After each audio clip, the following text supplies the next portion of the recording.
Hello. Thank you so much for clicking on this video. I'm really excited for us to dive into everything that I'm going to be talking about here. But before we get started, I had a couple content warnings that I just kind of wanted to get out of the way, so that way, you know, you're feeling as safe and secure watching this as possible.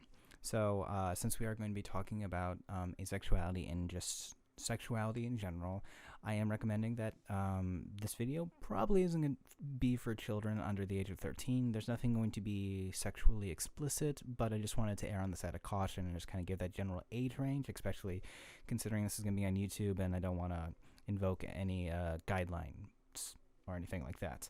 I did want to give some general content trigger warnings about sexual assault, violence, racial violence, ethnic cleansing, and genocide. These are topics that we'll be going over briefly, but I just wanted to give a heads up in case that's something that could trigger anybody.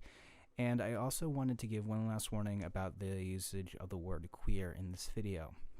So I will be referring to queer theory and be using the word queer and queer community kind of very verbose throughout this entire video.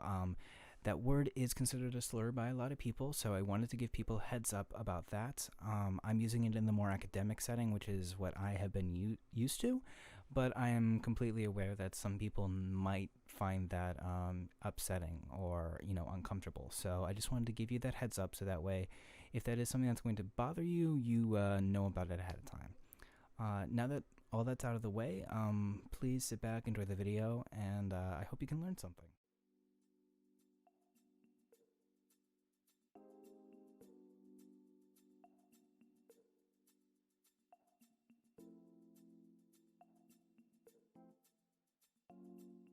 Okay. Hello.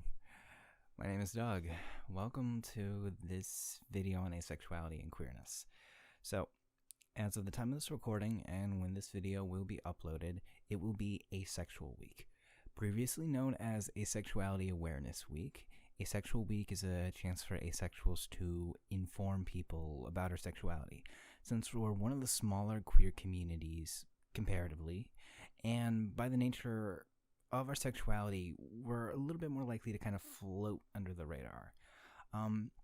But really, this week is just a celebration and excuse for asexuals to come out and talk about ourselves and share with the world who we are and what we're about.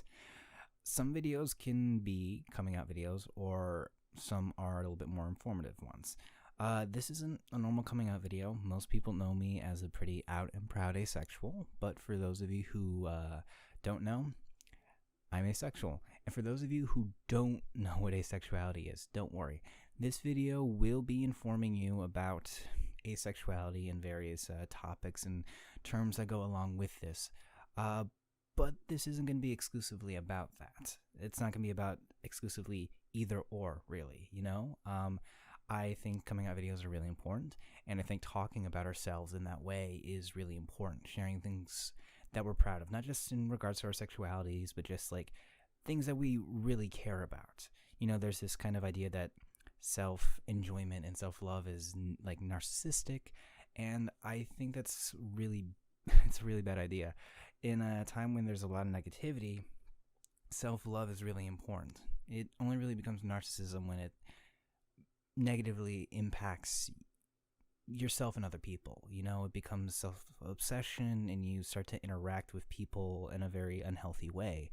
And I really think that, being proud of yourself and being proud of being queer is never a bad thing. So, but that's not what this video is about. And this video isn't going to be just a straightforward informational video on asexuality. There are a lot of videos out there that are about that, and they're very great. But this video, my aim with it isn't to just entirely inform people who are unaware about asexuality, inform them about asexuality, but rather kind of through using asexuality, we can kind of see queerness in a different kind of lens, and we can really start to understand identity and how labels kind of have an impact on us in that way.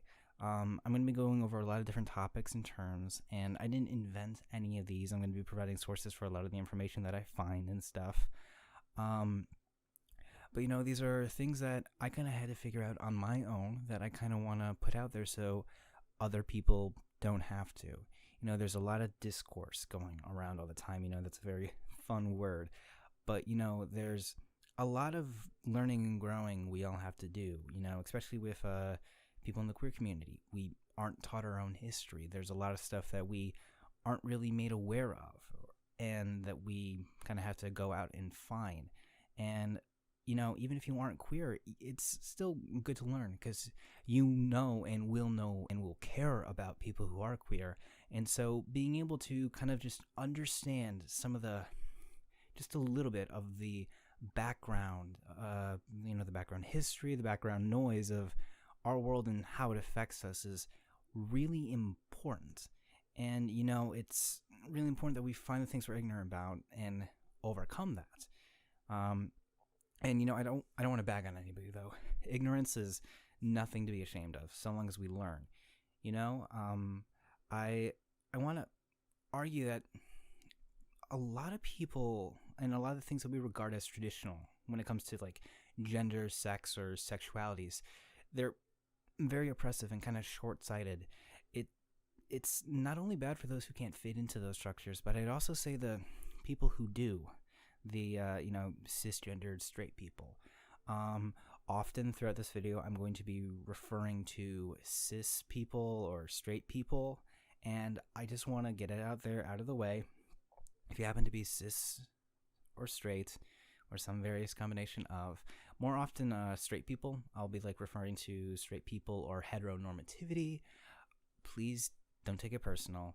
I'm not calling out you, the individual straight person watching this. What I'm calling out is, and I'm not even trying to call out, what I'm just trying to do is call attention to just kind of like the societal inclination straight people might have, or, certain things that might benefit straight people. It's like when a person of color might be complaining about the actions of a group of white people, or a woman is complaining about the actions of a specific group of men.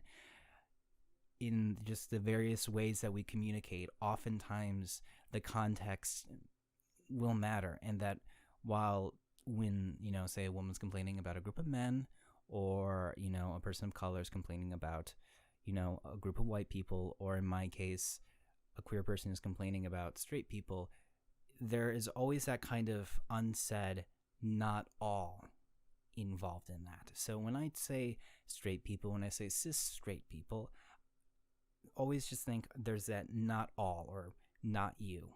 I mean, it might be you, and then, this could give you a chance to grow, but please don't take it that way, because that's not my intention. I believe that, ignorance is a part of being human, and when we're allowed to grow, and that's what I hope this video is an opportunity to be, I believe that when we grow, then that ignorance isn't a bad thing, because it's human nature to be ignorant. It's the default to not know stuff, and hopefully I am going to be able to provide you with an environment and a chance to do that. And so, my hope is that, like, through talking about asexuality and through exploring, a bunch of different notions about how, people and our sexualities work, that we'll see that there's a lot more to us beneath the surface than just, our labels. But I do want to explore how labels are important in regards to history and how it relates to the various systems that, kind of govern and work outside of us.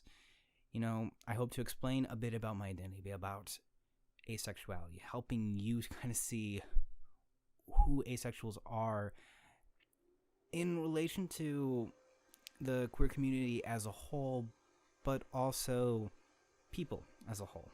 I'm going to be doing a lot with this, and I'm going to be talking about a lot of things, and I just want to emphasize that I am a human being. There are a lot of things that I don't know, just like there are a lot of things you don't know. And I hope that, if there's any point when it's like, I feel like I'm overstepping or not going far enough in, reach out, be civil. This is supposed to be a conversation starter, or at least that's what my hope is. And there's a lot of things I did not go deep enough with that I hope I can come back to in time. But really what I'm hoping for is that here on this Asexual Week, we can talk a little about asexuality, and we can all learn a little bit more about us. But with that out of the way, let's begin.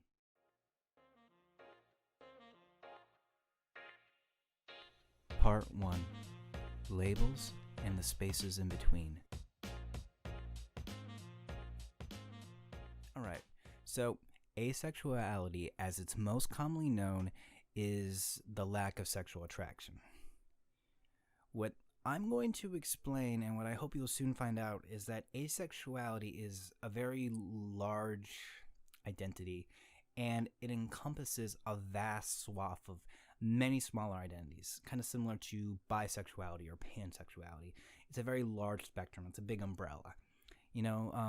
These identities are demisexuality, which is sexual attraction to those after a time has been spent getting to know that person and bonding with them. You only really start to become attracted to them sexually after you have this emotional connection. You have gray asexuality, which is like it's a very diverse identity and has a whole host of experiences that vary, and it's different between every person who identifies as a gray asexual. But in general, it's used by people who don't quite feel like their asexuality fits with or fits in asexuality wholly, like that they might have some flickers of some other identity, but they're not quite in there yet, that they're closer to asexual than not, but that there is some variety to it. Then you have aromanticism, and we start to see the difference between romantic identity and sexual identity, because aromanticism is very similar to asexuality, but rather than lacking sexual attraction, you lack romantic attraction. And, this can be either in conjunction or separate from asexual. Some asexuals can be aromantic, or some aromantics can still experience sexual attraction. Similarly, there is demi-romanticism and gray romanticism, just like there is demisexuality and gray asexuality. And that can be, mixing and matching regardless. There's so many different ways that a person can identify themselves in the asexual spectrum. And so beyond that, we have repriosexual and reprioromantic, which is attraction based on the knowledge that someone is attracted to themselves. So, you don't have either sexual or romantic feelings until you know for sure they like you, which is different than demisexuality, because demi is like, I know you and I like you now. Reprio identity is more, okay, do you like me? Okay, now I think I'm starting to feel something there. Then on kind of like the opposite side of the spectrum of that is achioi-sexual and achioi-romantic. These are people who experience attraction, but once they realize that person reciprocates, that attraction kind of fades. And then we have aceflux and aroflux people, which basically describes people who feel as though their sexuality or their romantic experiences kind of fluctuate between different identities throughout their life. So they might identify, as asexual for a large portion of their times, but then, later on down their life, a couple years, they might feel like bisexual or pansexual works better for them, and then they might go back to identifying as asexual. It's a completely valid response. So all of these are part of the asexual umbrella. That's the beautiful thing about identity. It's what you shape it, and it isn't some rigid thing you adhere to. Now, for a lot of you folks watching this, I'm willing to bet this is the first time you're hearing about these identities, which isn't a bad thing. Like I said, there is no shame in not being aware of something. One of the human universal experiences is learning and discovering new things. The key is to take that knowledge in good faith, grow, and put it to good use. But oftentimes there are people who are acting in bad faith who behave as though, for reasons either conscious to them or not, they reject asexuality, aromanticism, and any other sexualities. Now, commonly we are most familiar with homophobia and possibly transphobia as well. Bigotry isn't anything exclusive to the asexual community. While we might have very explicit ideas of what queer targeted bigotry might look like. You know, yelling at someone, telling them that they're going to be going to hell, a parent kicking out their gay or trans child, various explicit forms of bigotry like that. But there are even subtler ones that people might not even be aware of. And this brings me to another topic I really want to discuss in regards to asexuality and kind of more broadly speaking, queer identities.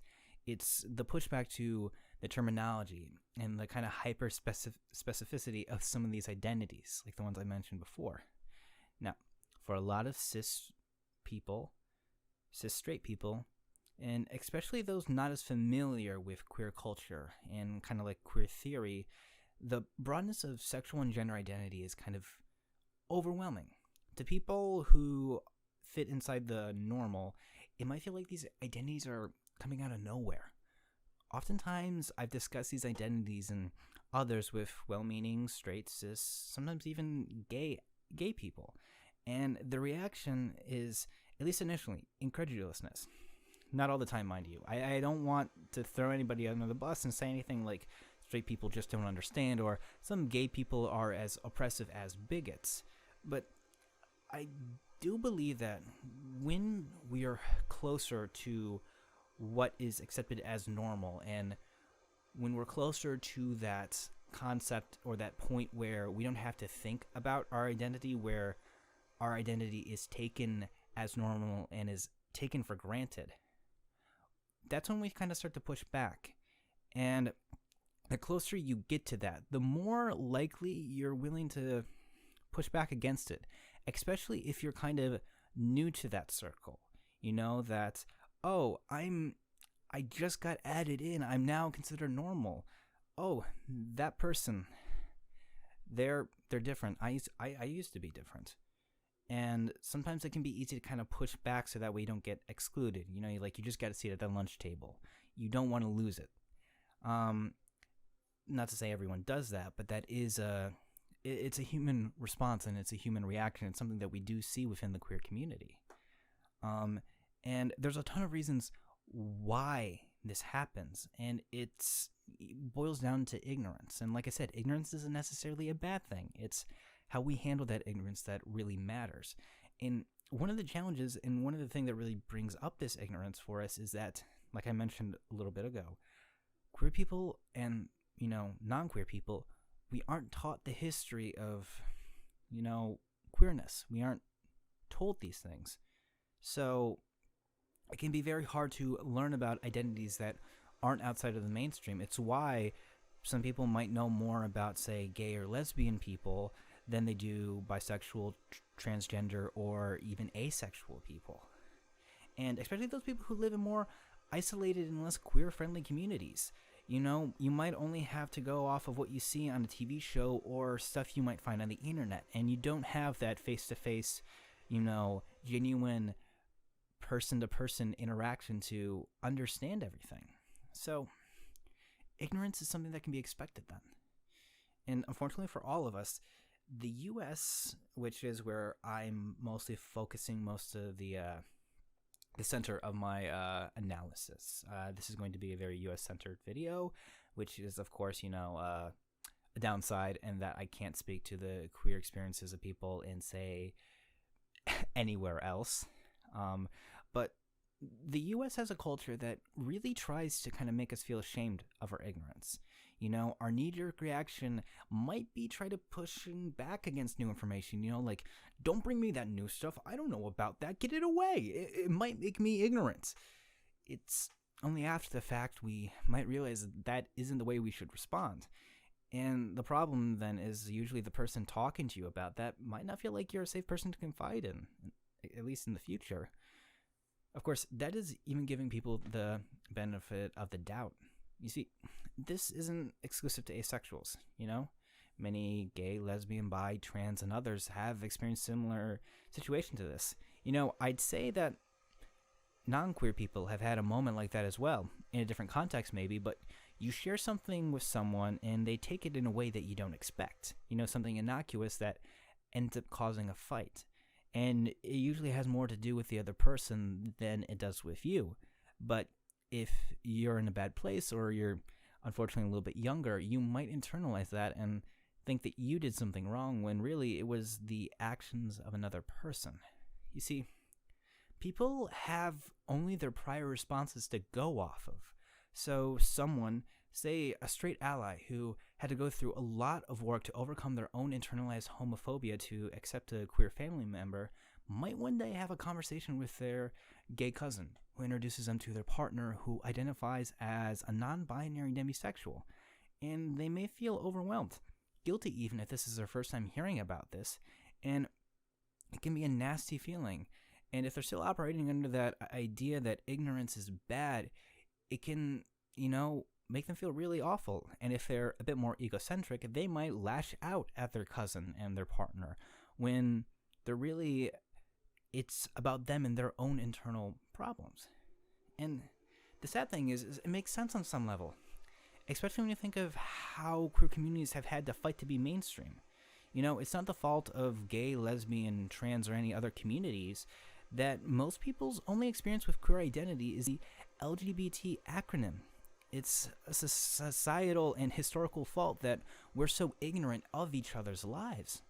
And I kind of want to explore that coming forward here. And I want to kind of do something using shapes to hopefully show how identity oftentimes isn't as clear-cut as we might like to believe, and how that necessarily isn't a bad thing.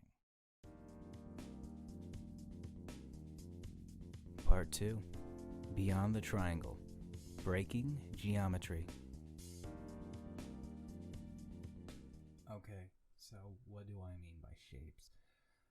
Let's start with how triangles relate to the asexual community with the AVEN triangle. AVEN stands for Asexuality, Visibility, and Education Network. It's a group dedicated to spreading the word about the various asexual identities. The triangle is based off of the Kinsey scale, which was developed by Dr. Alfred Kinsey, which he used in his reports on human sexuality back in 1948 to 1953. The scale featured an ascending scale of numbers in a line from 0, corresponding to heterosexuality, all the way down to 6, which represented homosexuality. 3 represented bisexuality, and then the numbers in between represented various gradients of hetero to homosexuality. Now, Kinsey also included an X off of the line, which creates the triangle. And the X was used to represent people who didn't experience sexual attraction. Now, the Kinsey scale is useful for discussing some aspects of sexuality as a whole, but it's important to acknowledge that this study was done in the mid-1900s. There are a lot of things about it that are out of date, and it's not the be-all and end-all. It's a useful symbol and object for the sake of this discussion, though. You see, it's really tempting to cling to something like the Kinsey scale when talking about sexuality or gender because it appears simple, and on the surface seems like something that a lot of people can agree with and define themselves within it. And I don't want to throw shade at this or any other attempt to categorize human sexuality and kind of get hard data on it. It's helpful both in letting people know that, we exist who otherwise wouldn't, but also in like a case like this right now, it's going to be a good springboard for discussion. It's one of the hard things about humans for us to, just kind of collectively overcome is that we kind of want things to be simple, easy to break down. And one of the messages we get from various media, religious, political, and social institutions is that we should be simple. And, we're kind of actively being shaped into that. It's a product of so many socio-economic factors going back centuries, but, it's even more evident now in like this kind of focus group oriented marketing era, like the whole targeted ad thing. It's a lot easier to sell things to a specific demographic of people. And oftentimes that idea of simplicity kind of trickles down into the world around us, and we kind of enforce it, It's not an economic feature solely, though. I mean, religious and political institutions have benefited from othering groups of individuals who didn't fit into their chosen traits. It's this often unspoken fact here in the States that we like breaking down people into easily categorized groups. We're encouraged to think of people as part of monoliths rather than the individuals that they are. Even without malice, we were predisposed to kind of see the world in us versus them. Now, how does all this relate to the Avon Triangle? Okay, I kind of want a little thought experiment going on here.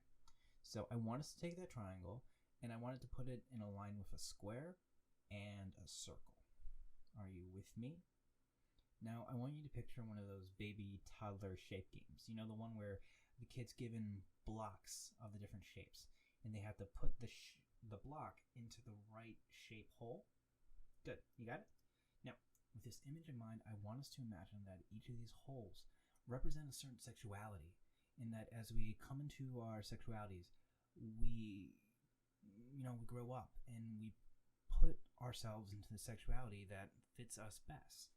Now, some people might try fitting into a hole that they don't actually fit in for various reasons, and it can cause them all sorts of, struggles and pain. It could be like a gay person trying to be straight in a homophobic community, or it could be a bi person who, completely unaware to them, finds out that their, admiration that they feel for both genders is actually attraction. Or, it could be an asexual person who is attracted to a certain gender, but they don't feel sexual attraction, so they feel like it's, one but not the other. In time, all these people eventually put their holes into the quote-unquote right blocks. They find a hole that fits them better than the one that they tried to force themselves into before. And it seems simple, right? There's a hole for every sexuality. You have circles and triangles, and I guess rectangles technically count, as a different shape if you really get down to it. But then you might have to include obtuse and acute triangles, trapezoids, pentagons. But wait, wouldn't something like a star or a heart count? And what about three-dimensional shapes like cones and cylinders? There will inevitably be people who don't fit into the holes that or the roles that we have previously established. This is intentional for my analogy. No matter how simple we want things to be, there's always a little bit more complexity out there that kind of threatens to shake that up. And I'm hoping and I'm assuming that most of the people watching this would be accepting of people and whatever they identify with, no matter what shape they may come in. But some people might not want to just, accept it. They might be resisting it a little bit, and they kind of want to try to understand it. That's a good thing. Just like being ignorant is to be human, so is the desire to kind of understand things. But a caveat, and it's what I mentioned before, is that we oftentimes only have our own experience to go off of. And when the gap between what we believe to be true up to this point and what we are presented with is so wide that we can't make the connection between them, unfortunately, it's a common reaction not to respond positively. That it's a valid response. But it's also valid for people not to tolerate that because it's their identity. It's really on ourselves, in our ignorance, to handle it with grace and to not cause undue harm. So oftentimes people come in and they add a new shape to the line so they can fit in, or they might add another letter to the acronym. But there are people out there who maybe don't like the analogy and don't like being boxed in, and it's kind of like I explained it before.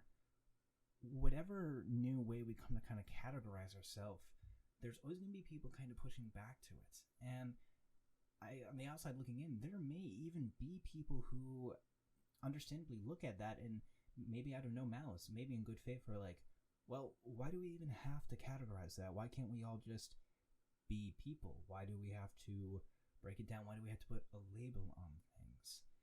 And, on some part, I am kind of inclined to agree, but I think we have to before we can really discuss why, we might want to break down and not be married to the idea of labels, I think we need to talk a little bit about queer history itself and why labels as themselves are so important and why we have them.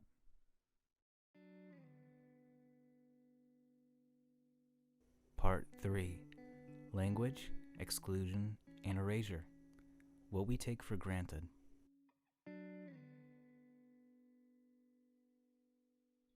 So, I briefly want to give some examples of exclusion and erasure before we deep dive into this history lesson. Now, I'm going to start with examples that the ace community typically will deal with, but I will be going into more general terms of what the queer community faces as we go along here. So, exclusion and erasure can look like many things, but the purpose is generally to make a certain person feel like they don't belong, that something about them makes them unworthy, to keep them out of the norm. For example, asexuals may face accusations that asexuality is an unreal sexuality because, it doesn't involve sex, so why is it a sexuality? Or that asexuality is just the same thing as celibacy, since some people might conflate the lack of an asexual person having sex to someone who is sexually attracted to someone but abstaining from sex. Or some people might even go so far as to say that asexuality is an illness. Now, all of these are false, and I could spend some time debunking them. I will provide sources that will dispute these and other claims made falsely about asexuality and other types of sexual identities. But I kind of want to point out something of these ideas, though. Not only are they, wrong and done in an attempt to kind of exclude people, but what I want to examine isn't the claims so much themselves, but the content of them and what their intent means. You see, the intent behind it is to try to invalidate the identity, to make it less worthy of respect, to try to make it seem like it's false and not real. And, that idea is at the core of all exclusion and erasure. Now, before we go further here, I want to preface this segment by saying this part is going to be covering specific aspects of different things beyond just asexuality. It's prior in the video I had related specific aspects of asexuality and then used them to kind of help describe the portion of the video that we were examining. We're going to be going into a lot more general concepts of like queer identity and just kind of history in general. I'm going to include asexual examples in here just as well, but I wanted to inform you that this is the part of the video that kind of starts to transition away from being purely about asexual information and more about kind of the broader terms and ideas beyond it. There's still plenty of stuff to learn, so don't you worry, but it's not going to be quite as asexuality focused. Alright? So, I kind of have another thought experiment for you. This is going to be the first of a couple things I'm going to ask you to hold on to. So, I want you to imagine gravity for me. It's a pretty basic scientific concept. Last time I checked, there isn't an anti-gravity movement like there was an anti-round Earth movement. So, with gravity, you drop something and it falls to the ground, right? Now, I want you to hold on to the concept. Now, to tie this into our previous conversation about shapes and how it connects to asexuality and sexuality as a whole, we need to talk about the history of queer labeling. So, most people these days are familiar with the term LGBT, or some other variation of it, like LGBTQ to include queer and questioning folks, or LGBTQIA, which also includes intersex and asexuals as well. There are even more variations of it out there that attempt to include even more identities, including some used by like indigenous groups throughout the world that might advocate for specific local identities, or used in various countries for the same idea. There is no real official acronym. It changes based on location. But the quote-unquote official acronym, it's been debated since the earliest estimates are about the 1950s, at least here in the U.S., and it's still continuing to this day. The debate can be very heated, and strong opinions are everywhere. Now, there are a lot of reasons for this.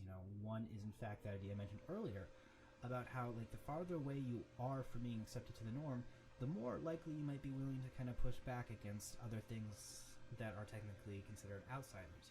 Like this idea that, hey, if we can keep our whole concept, our whole thing a little bit more approachable, maybe people will be more accepting of us. So maybe we should just keep it to 4 letters instead of tacking on more. And, at times, this has been kind of the unfortunate truth of queer communities. Until the Stonewall riots in 1969, it cannot be overstated how important that event was, because it was really kind of a way that brought a lot of the queer communities together. They were a lot more isolated, and it kind of felt like gay, lesbian, trans, and other communities were working and competing against each other. It's an unfortunate side effect of the oppressive systems that continue to play in us, that people who are marginalized are forced to kind of fight against each other, because it feels like that's the only way to make space for themselves, that they have been pushed out so much that if you want to be included, you have to kind of turn on the people who should be your closest allies. And it's influenced by so many things, but one thing that's really important to acknowledge is that it has influence from both colonialism and white supremacy, and it continues to affect aspects of the queer community. Black, Indigenous, and people of color who are queer experience these issues within the community. Not to say that this is an isolated problem just within the queer community. Racism is present in every facet of our lives, and we all have to do what we can to dismantle it. But a big thing is that these issues are coming from erasure. It's coming from white supremacy. It's coming from colonialism. It's that these ideas exist and are acted upon not because of some inherent flaw in the queer communities necessarily. It's coming from the fact that these ideas are a part of our society. Now, the big thing is that erasure kind of creates this and allows this to happen. And I want to kind of explain how the history of queer erasure kind of came about. I want to go back to something before we get into that, though. I want to kind of address that thing about the whole acronym debate. I want to say that, while, like I had mentioned, that there are issues the queer community is facing, it's internalized racism and different kinds of bigotry beyond that. The debate over the acronym is something that I think is ultimately a good thing, because it's trying to be as inclusive as possible, and it's trying to allow as many people as possible to have an identifying label. You see, I believe that trying to include as many people as possible is a necessity, because labels carry a lot of weight. And this is the last thing I'm going to ask you to hold on to, because we're going to see why later on here. Okay, now, hopefully we're on the same page and you're able to kind of keep track of everything that I've told you. Now you can just kind of sit back and listen. So, I want to talk about labels. We're familiar with labels, and we've been talking about kind of queer labeling identities, our sexual and gender identities, this entire video. But I'd like to hopefully have you understand that labeling has an effect on your life regardless of if you're queer or not. It comes up subtly. It can be your job title, and how somebody who introduces himself as a fast food worker is going to get a completely different reaction than someone who says that they're a desk worker, that they work a temp job or something like that. Or how if you're telling somebody that you're dating someone, that person's your boyfriend, or they're your fiance or your husband, that conveys a different idea to the person you're talking about and the nature of your relationship. labels carry with them subtle connotations that we're all affected by, whether we're aware of it or not. And that's not even going into like the legal aspect of it, because here in the U.S., like certain things about your labeling and your legal label can affect massive aspects of your life. If you're not married to your partner and they die, you could lose your children. You could lose custody rights. If you have some sort of disease or an allergy and you're not properly labeled, you could be given medication that could cost you your health. Labels, even if you aren't queer, affect you on so many subtle ways that you're not even aware of. And just to put a fine point on it, those two examples I mentioned are things that queer people have had and still continue to deal with. There are gay parents out there who might have lost a partner, and before marriage equality became a thing, could have had to lose their children. Or a trans person who might have been given medication that acted up against their transition medication. Labels are a huge part of our lives. And so I want to bring up that thing I mentioned before, and erasure, and how it relates to white supremacy and colonialism. Because a massive misconception people make, and more often than not, cis straight people, but it's not exclusively. Like I said, queer people aren't taught our own history. It's the misconception is that queer identities that we're seeing today are in some way new inventions, that even if they aren't a product of the past couple decades, that we're still in some way sort of new. People, you kind of bring up this idea, like how there aren't a lot of historical figures who are queer. And, this idea is really kind of harmful, and that it's used for further exclusion within the community. How you could have certain white members of the community say that, well, you know what, all of our queer heroes are, white, or the most publicized ones. It's the subtle thing where even within sub-communities that are created to kind of bring together people who are marginalized, we can still have a mere or a small down example of the oppression that people are facing, like a child who's being abused by their parents going around abusing their younger sibling. You see, it's a lot. There's so many factors that kind of go into it, but kind of what I want to talk about is that queer people have existed throughout history. It's verifiably wrong that there haven't been queer people. It's erasure, Erasure will do something where it will tell you that these people haven't existed, so you're new. And it's done to try to delegitimize you.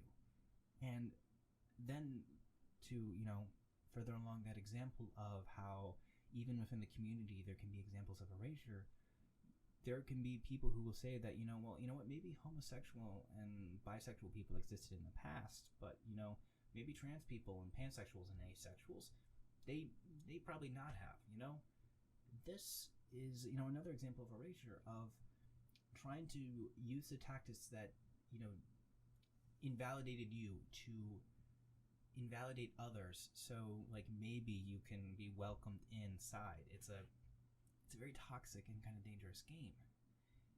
And so what I want to do now is I kind of want to bring up that idea of gravity, that, so we know gravity. It's always been around. It was discovered by Isaac Newton, but before it did, it always existed. And this is kind of what I want to try to get on the same level with you, because our discovery of it wasn't, it suddenly existing. It was understanding and defining the concept, putting a word to it, and, a definition that we could look at and say, okay, this is it. We now know what this is. Even if we, on some level, weren't paying attention to it, now we do, and we can see it effects on our lives. It's the same thing with all queer identities and labels. They've always existed. We might not have had a word for it, or maybe not a word that we could recognize today, but it's always been there. You see, queer people have existed as long as people have because queer people are people. It can be easy to forget that because history has done unfortunately, a very thorough job of making people believe that we humans are very similar. That, you could go back 100, 200, 500, 1,000 years, and we're very similar to who we were before. But, that's not true. And historical records can kind of just prove that. Like, even though we are very similar, human nature doesn't change much. The way we act and the way we express ourselves has changed. But we can see, kind of flickers of familiarity. For example, we have homoerotic undertones in stories like the Iliad. Historical figures who have never been married are commonly theorized to have been within queer relationships with, like, their close friends, or even some people might even be theorized to have been asexual. Ancient Greece and Rome had, documented examples of queer behavior. The whole term lesbian originates from the Greek poet Sappho's home island of Lesbos.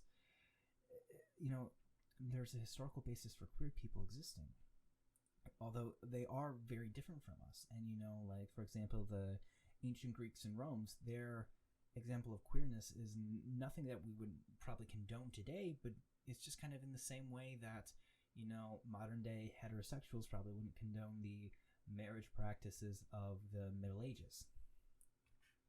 You see, if you can understand that queer people have existed since ancient times, you might have some issue with, like, trying to figure out, like, where the gap happened. Why, like, we have examples of people in ancient Greece or Rome, but it feels like queer people have been kind of existing for a lot of the, modern era. Well, that's the example of erasure I was talking about. I kind of mentioned that, historical people are debating being queer. That's because historical institutions played a major role in this, and still do to this day, in kind of erasing and making queer identity, a possibility, not a definite, And it's for that, it shapes our ideas and how we believe things and interact with our own history, It kind of creates this, idea that a lot of things exist now that are new. But, we have to remind ourselves, it's like gravity. It's always been there, even if we didn't know about it just yet. Now, there's going to be another one of those portions where I kind of talk about things that I would really like to go into, because I think it's a really cool and fascinating and interesting thing to talk about, but I have to kind of skim over it.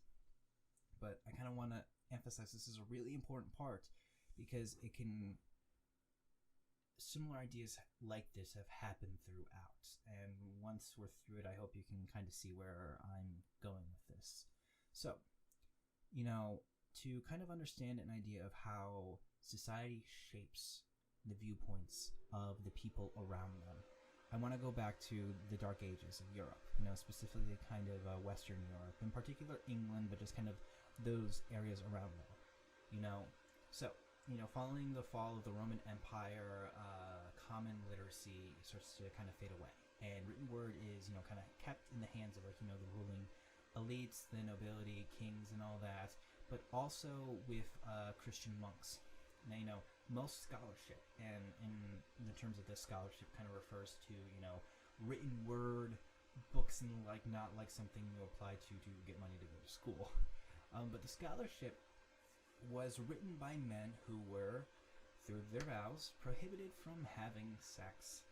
Now, and most of their religious texts were actually kind of translated, from, Latin. So there was translations that they had to deal with. And so these monks kind of followed a philosophy that sex was for procreation, and thus sex for pleasure was seen as sinful.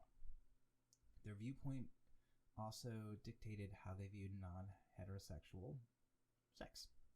You see, these monks referred to, say, anal sex, involving a certain male organ, as sodomy, but not, say, oral sex, where a man or a woman was performing a certain sexual act on a woman. You see, because these monks were taught and they believed this idea that, the male organ was the primary sexual organ, that women only held the baby and that they didn't do much else with conception. Now, obviously, this is very incorrect and a little not relevant to what we're talking about, but we can kind of see how their bias influenced their classification. You see, they acknowledged the queerness of men, but they would ignore the queerness of, say, women. Their viewpoints were kind of influenced by their environment. And then they went out to teach other people these ideas. And also, like that thing I said about translation, these people were the ones who decided what got translated and what didn't. They got to decide what knowledge was worth preserving and what wasn't. And since a lot of knowledge was shared through spoken word, they got to decide what got told to other people. And, they either intentionally or not committed erasure through omission. This is just one example of heteronormativity and how that kind of factors into us seeing heterosexuality as a norm. Now, the reason why I wanted to bring up that time period in particular, not only because I think it's just really funny that, sexually repressed monks are the reason why we view certain sexual acts as straight or gay, but it's because the influence this time period had on sexual scholarship, which is a fun phrase, but the influence it had on us in the States, it's really important to acknowledge, and it ties in really well with another thing that we got from Europe. You see, it wasn't just a bunch of sexually repressed monks from Europe that we got. We also got colonialism. You see, not only did we have a very limited view of sex because the people writing it were people who had a limited view of it, their exposure to other cultures and, other cultural dynamics regarding sexuality were intentionally wiped out. Colonialism is a horrifying thing to learn and talk about, and unfortunately, the effects of it are far-reaching to this day, and it still continues to affect people, whether we're aware of it or not. You see, so many indigenous peoples had and continue to have sexual and gender identities outside of the norm that Western European Christians would have experienced with or would have deemed acceptable. I can't speak for the reasons why they began their genocide, but I can say that history of violence is connected to queer history, how that example of erasure is, just one of the many long lines of it. Entire populations were wiped out, and we lose the opportunity to learn from these people, and the communities that survived have lost parts of their cultures they can't get back. And it doesn't just stop there. You see, we think of colonialism as simply like wiping out a population and moving to that location. But the other darker side of that is assimilation. Most colonized populations aren't wiped out in the initial waves of violence. Those who survive face the finalization of the genocide through assimilation. Both indigenous American peoples and African slaves faced different kinds of assimilations in the name of controlling them.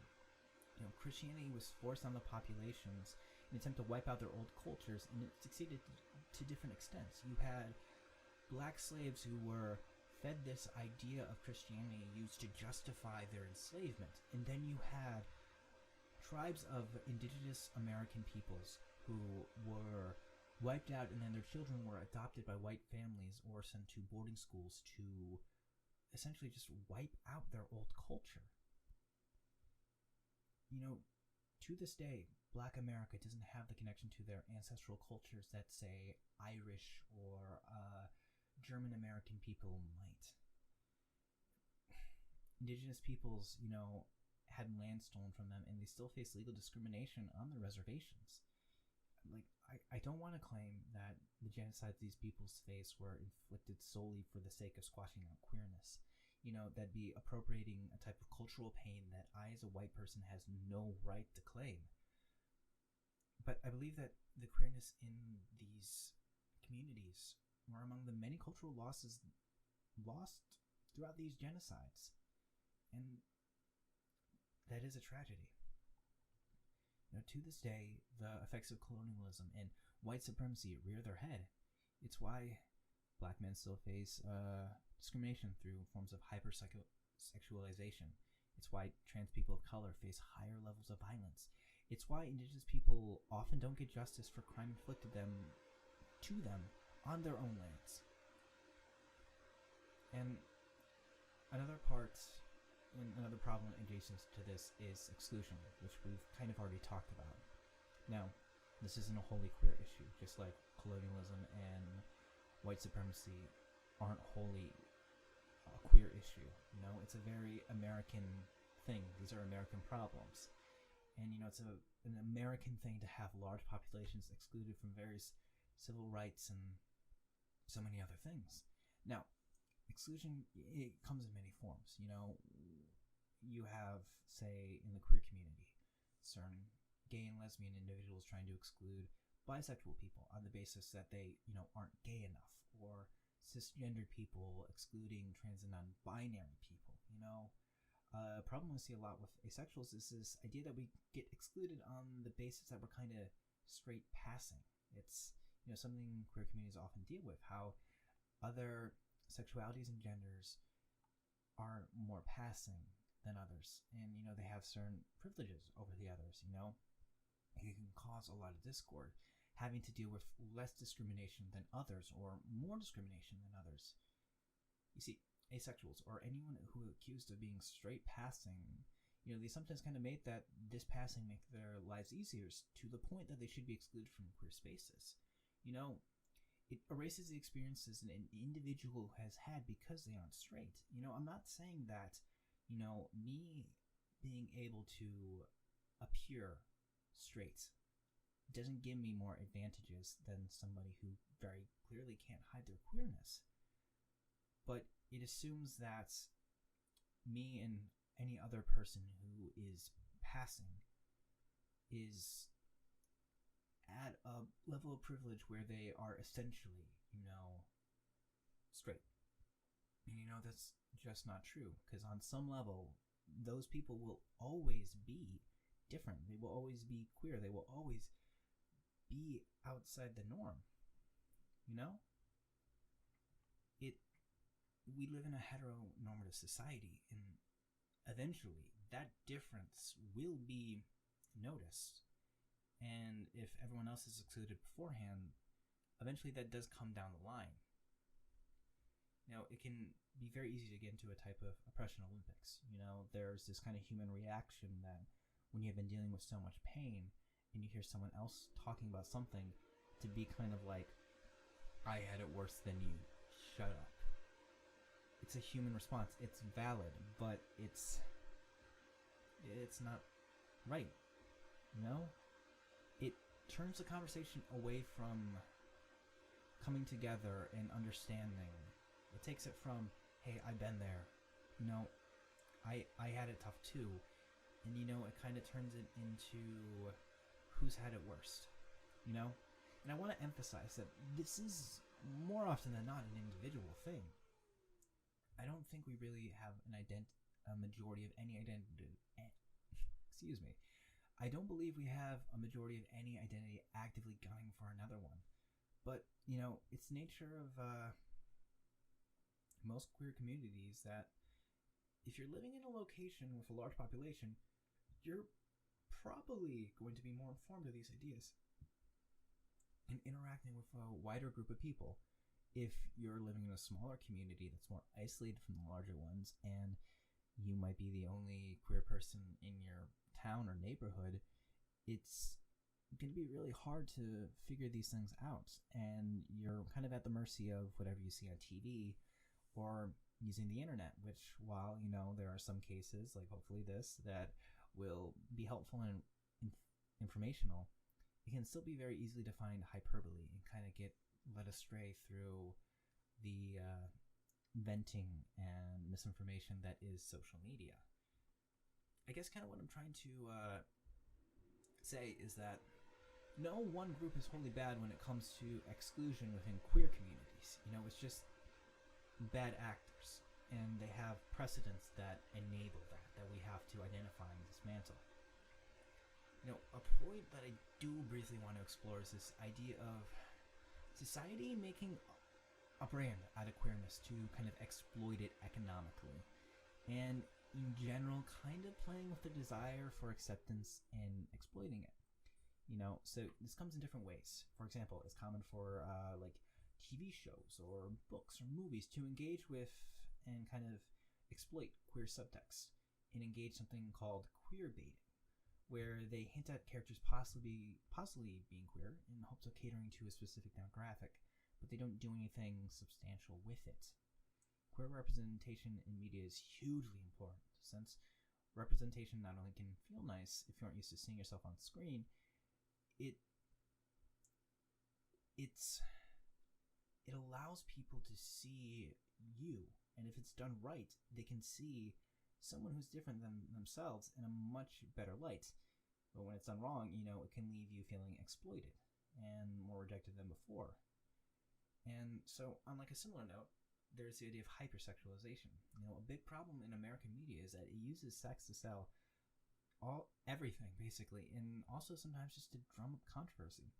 This isn't a problem exclusive to queer people, but oftentimes queer characters are shown to be more sexual than their non-queer counterparts. A part of this issue is that it kind of leads into negative stereotypes about queer people, and it can even reinforce them, and this sends harmful messages to everyone. And this is the other side of representation. When it's done bad, it just has an echo of hurting, It can send a bad message to queer youth, giving them unrealistic and harmful expectations. It can, send a bad thing. It can send this idea that sexuality is so inherently sexual that, and I know it might sound a little contradictory, but the idea that a person's sexuality is so tied to their sex that someone who identifies on, like, say, the asexual spectrum might feel like that they aren't queer because they aren't sexual enough. And also, for like a non-straight example, it sends this really bad idea to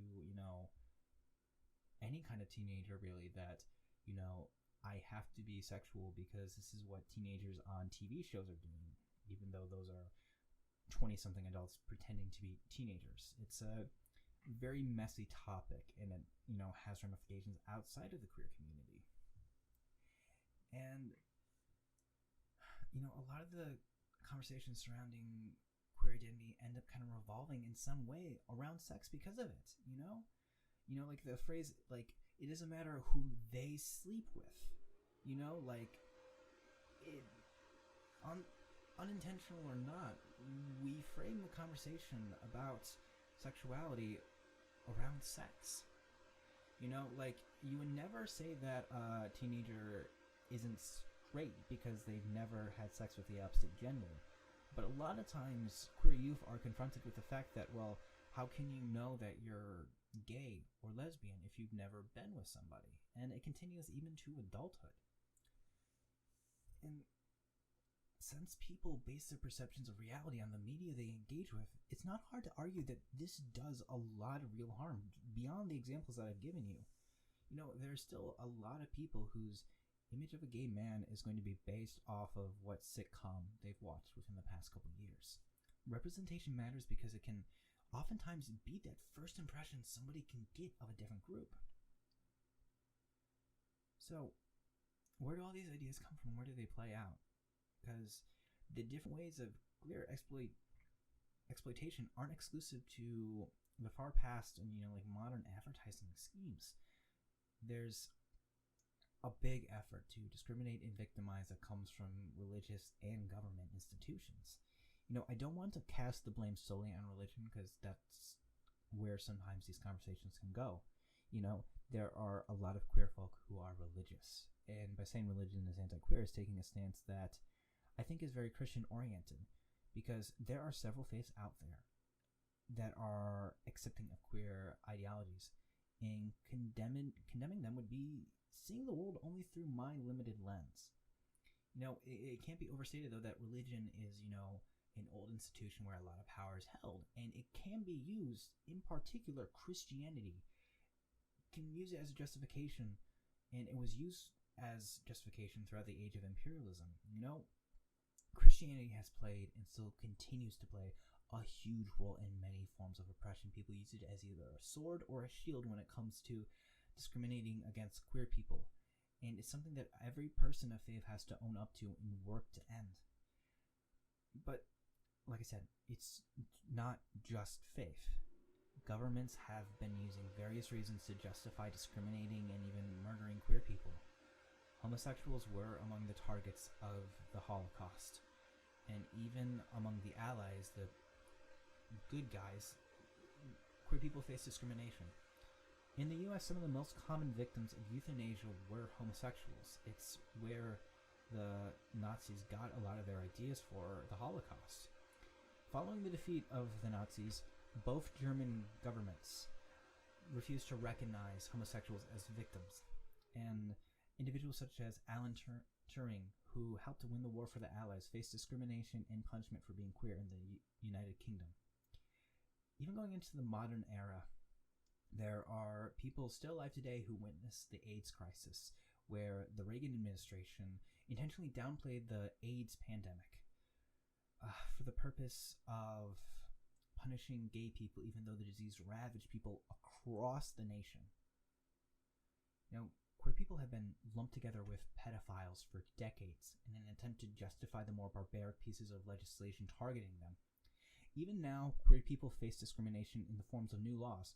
Currently, marriage equality is up in the air, with the Republican platform running on a platform to end it in 2020. And the Trump administration recently made it legal to discriminate against trans people by denying them healthcare in the middle of a pandemic they have downplayed.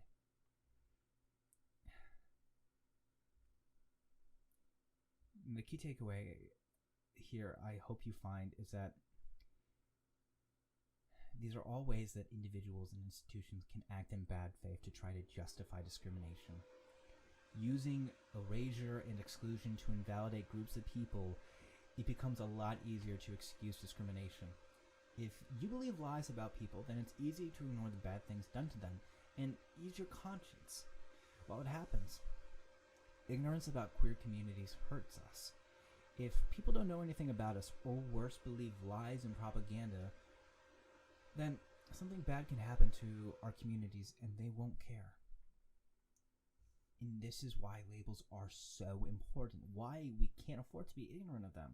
It's why validating them is important as well. There's a marked difference between telling someone your identity and them going, okay, cool, I didn't know that about you. Could you tell me a little bit more? In comparison to say, oh, okay, whatever you say. One validates, one patronizes. One allows a chance to grow closer to that person and understand them better, and the other tells them that you couldn't care less.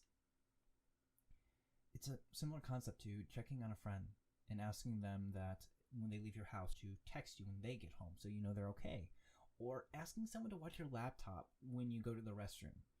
It's like that. When you share your identity, it helps because it tells people, the people who know us and love us, that other people like us probably aren't so bad. It helps dismantle the lies that have been spread that people don't even know they've been believing. It's a huge factor in why people try to reclaim slurs. And when we have the courage to be our own authentic selves, it tells the people who are also like that, who haven't found their courage yet, that it's okay. So we see that labels are important, right? And why using them in positive lights is necessary. It helps dismantle and fight back against generations of erasure. But while I want to argue labels are extremely important and we need to honor and respect them, and more importantly, the people who identify by them, I do want to go back to that idea that we shouldn't be boxed in by them. Part 4. Building a home.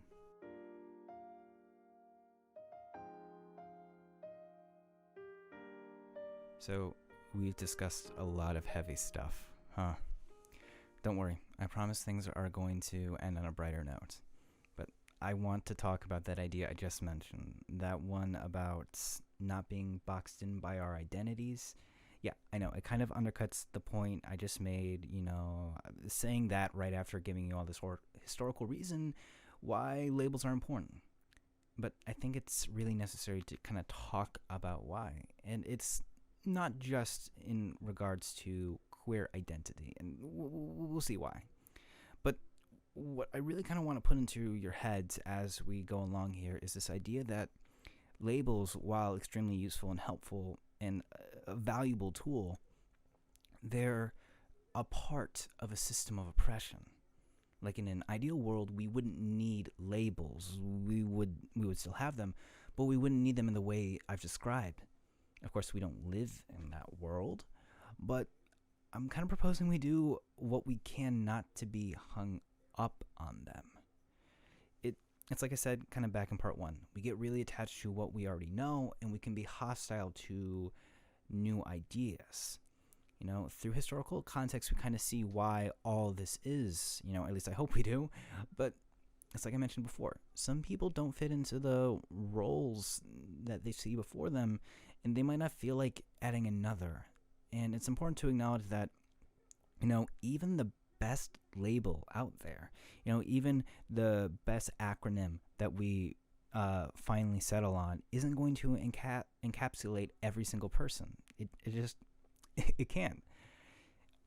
You see, kind of just like how gravity is merely a definition for the phenomena that we know to be gravity, it's the same thing with our labels. They're words that describe people, but it's not all those people are. And kind of just like how gravity is different on other planets, sexuality is different with different people. It can be very easy to box everyone into their sexualities, and even easier to box them into how we think we understand them. It's our job to dismantle those systems that make labels a necessity, but labels should really kind of be like a favorite piece of clothing, Sometimes we hold onto like our favorite jacket or hat for our entire lives, and we patch it up here and there, but sometimes we upgrade and we find something that fits us even better. And sometimes we just grow out of them. And that's not exclusive to people who exist solely outside of labels. We're all fluid, and it's not just in regards to queer theory. It's everything. Some people will be students, and then eventually they'll graduate, and they'll stop being students. They'll become graduates, or someone will be an apprentice, and then they'll become the master. It's that kind of idea that it's natural for us to grow up and out of things. And I want us to embrace that idea and try to do another thought exercise here. I want us to take that shape game where, people find the hole that fits them and, they put their block into it.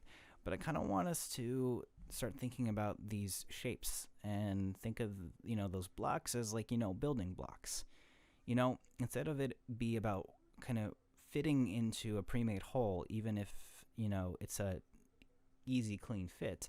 Let's let creativity kind of have a try, Some folks might build something very basic with their shapes, while others might end up being even more complex. They could have a nuance that really shows up upon, closer inspection. All these shapes alone are great, but what happens when we put these together? Well, we see that within the queer community.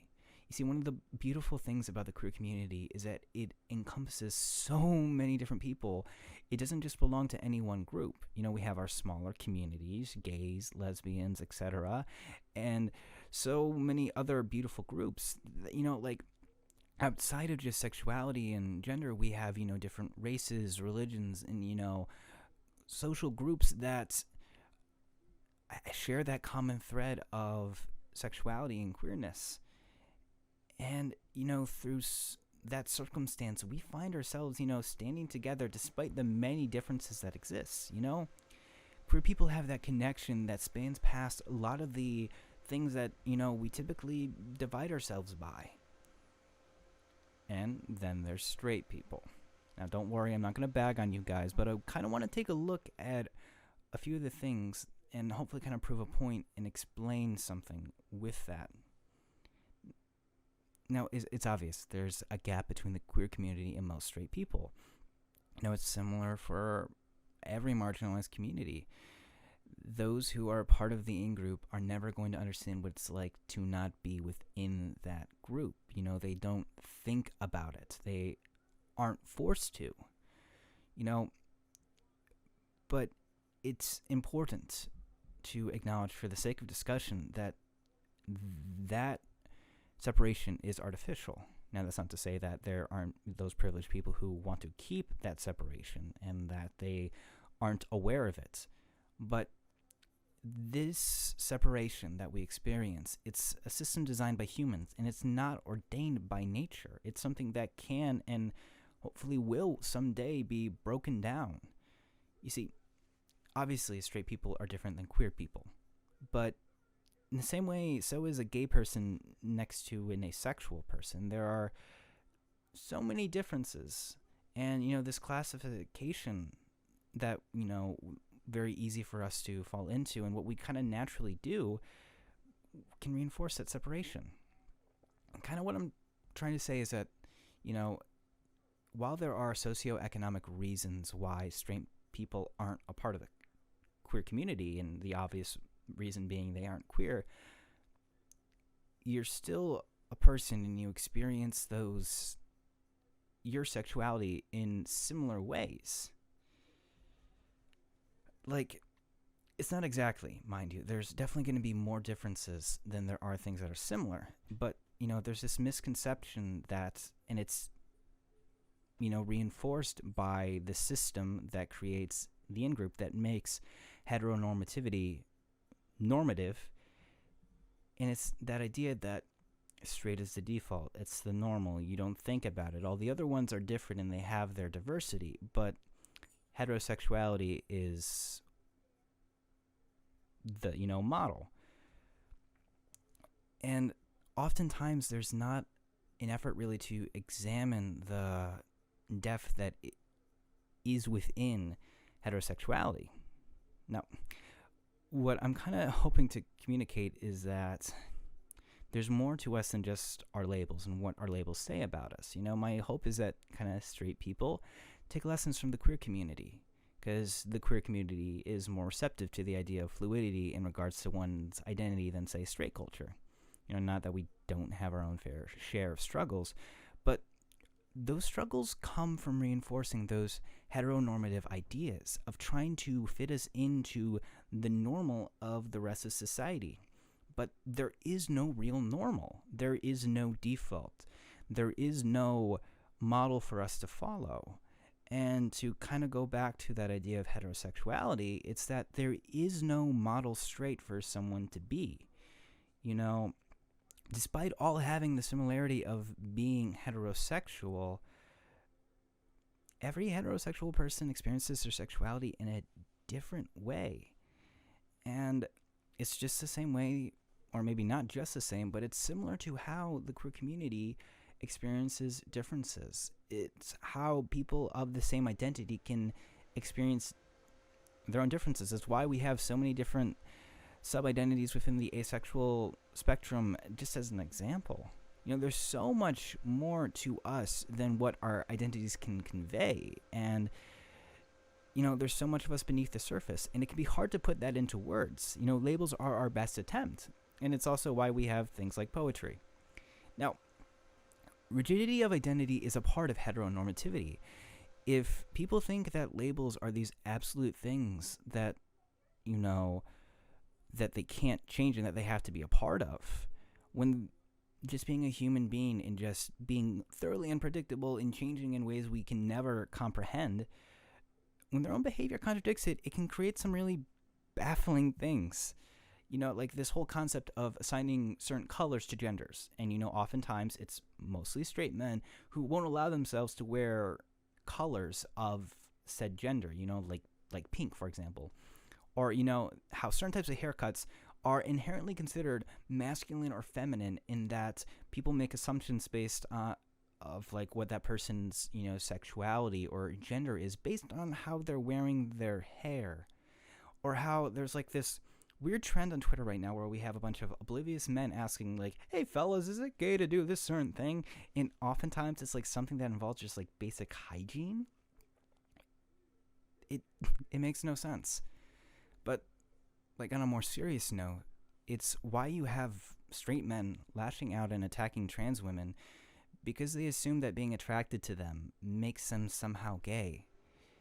It's what happens when labels are used to kind of box in, because shame associated with certain labels can incur violence, and that's just another continuation of how labels are a part of those systems of oppression. Now, that's not to say that violence occurs to marginalized people because said people are too rigid with their identities, or that because they're trying to do their part and make use of these labels and trying to make a broken system work for them, that they're responsible for their violence committed against them. It's not the case. It's the actions of those violent individuals. You know, it's, like I said before, labels are a part of a system of oppression. And while we create these labels to validate ourselves and try to liberate us, it's that same system that can and will take those labels and try to box us in again. The restrictive systems that we fight against aren't going to go down easily. So, what's my point here? It's that labels are important, and we need to honor and respect them and the people who use them. And we need to use them to enrich as many lives as possible. But we need to examine how we use them and how we hold on to them and when we go too far. Now, I don't want to say that we shouldn't be proud of our labels. So many people take pride in being things as like a parent or a teacher or like a fan of something. I mean, I don't think it's a bad thing that if you think defining yourself as just straight or bi or gay is good enough that's a problem. No, that's wonderful. You've found the thing that fits for you. But a lot of people don't. And some people are content while others may want to change. And that has to be allowed, you know? Like, I was so happy when I discovered asexuality when I was a teenager because it validated a lot of the things I knew about myself. But, you know, there was a time when I felt like there were other aspects of my identity I wanted to share with people, and that in some way asexuality was dominating too many of the conversations I was having. So I kind of moved away from for a little bit, and it stopped being one of the first things I told people about myself. But now I came back to it, and I'm owning it, and I'm loving it so much that it inspired me to make a video about, well, not just asexuality, but just being queer in general. You see, we all come in interesting shapes and sizes, and we find ourselves surrounded by shapes entirely different than us. We get to decide what we do with all that, though. Me, I took those shapes and I made a home. What about you?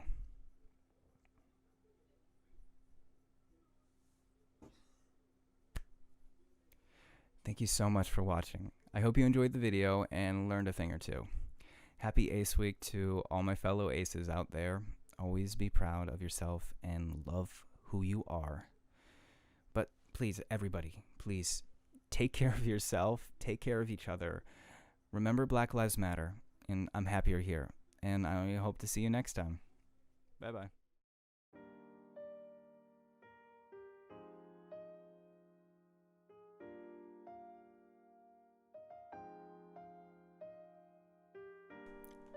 Hello. Hey. Hi.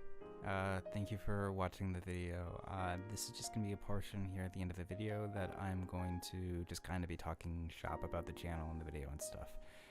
It means a lot that you stuck out here this long. I just wanted to say that obviously this is my first video. There are going to be some hiccups in here, and I am fully encouraging you, if you have any tips, tricks, any suggestions and stuff, please, leave a comment, let me know, reach out. I really enjoyed making all of this, even if it was extremely stressful. So if you have any suggestions on how to make this better, please let me know. I can only get better.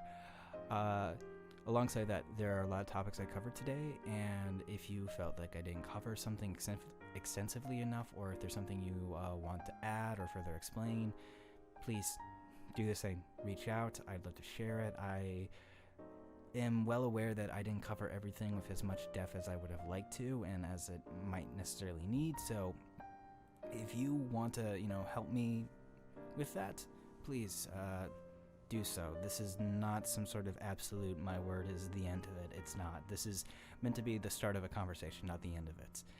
Alongside that, though, I am going to be sharing resources so that way you can do some of your own further research. I am going to be including links to several donation sites for various Black Lives Matter groups and Indigenous people groups. Since, discussing the violence that they face, and since it's an ongoing conflict to this day, that that we can do something to help them out. Same with, various LGBT, queer group donation funds as well. We all have to do whatever we can to help each other, especially in crazy times like this. Beyond that, though, I have plans to make more video essay discussion-y things like this. So if you're interested in that, please subscribe. I have a Good Place video in the works. It should hopefully be done by late November, knock on wood here. But I'm very excited about that, so definitely keep an eye out for that. If you feel so inclined, I'm possibly thinking about setting up a Patreon if this does well enough and there's a demand and an interest for more videos like this. So I'll be sure to announce if that's a thing, but if you feel inclined that you want to support me that way, please let me know so I know that it's not just a exercise in vanity with that. There is still a ton of content on this channel beyond that, though. I make a ton of video game videos. I do Let's Plays. It's basically just me playing a video game and commenting on it, so it's sort of like this, but a lot more unscripted. So if you want more of me, then that's a perfect way to do it. I upload videos every Wednesday and every Saturday, and I have also been known to stream on Twitch on occasion. So if you're interested in seeing another side of me and just want to be entertained that way, you can also engage with me that way. But please, just beyond that, thank you so much for watching this video, hopefully enjoying it and hopefully learning something. Take care of yourself and have a good one. It means the world to me that you're here, and I'll see you next time.